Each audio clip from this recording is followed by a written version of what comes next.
Hello, I'm Delegate Bob Brink, and this is my sixth report from the 2014 General Assembly session. As we head toward our scheduled March 6 adjournment date, this week much of the rhetoric on the floor of the House centered around the most contentious issue of this session, whether or not to expand health coverage to hundreds of thousands of Virginians. Right now, nobody knows how or whether this issue will be resolved and whether we'll be able to complete our work on time. There's another issue in the budget that we've delayed dealing with year after year. That's the condition of the General Assembly building.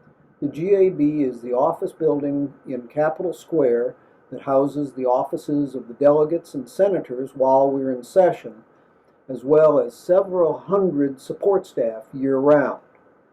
The GAB is actually 4 separate buildings dating from 1912 to 1965 that were combined into one in the 1970s. So we're dealing with an infrastructure that's as much as 100 years old, and we're really on borrowed time.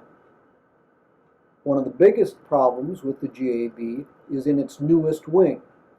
When it was built in the 60s, the west part of the building was fireproofed by spraying asbestos on the structure and its beams and girders.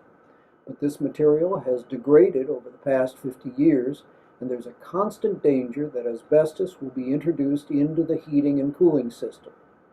If that happens, we might have to evacuate the building and shut it down immediately. Because of the asbestos hazard, it costs as much as $400 just to change a light bulb in the ceiling. In addition, the building contains numerous fire code violations, including exit doors that swing inward, missing exit signs, a dead-end corridor, and insufficient ways of getting out of some of the conference rooms. On top of that, the sprinkler system has reached the end of its useful life. The building is out of compliance with the Americans with Disabilities Act in ways ranging from access barriers at the entrance, to door hardware, to service counters, to the restrooms. For the senators and delegates who are in Richmond part-time, the GAB is an inefficient and inconvenient eyesore.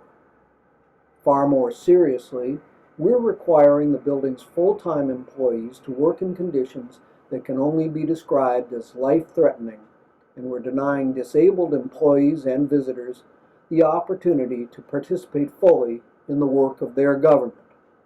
So I'm glad that both the House and Senate budgets include funding for a new General Assembly building and other necessary improvements around Capitol Square. This is a long overdue and urgent investment. Well, that's it for this week's report from Richmond. As always, I want to know what you're thinking. You can contact my office by email at delegatebrink@gmail.com, visit my website at bobbrink.org, like me on Facebook, or follow me on Twitter @DelBrink. Thanks for your time, and I'll look forward to speaking with you during the remainder of the 2014 session.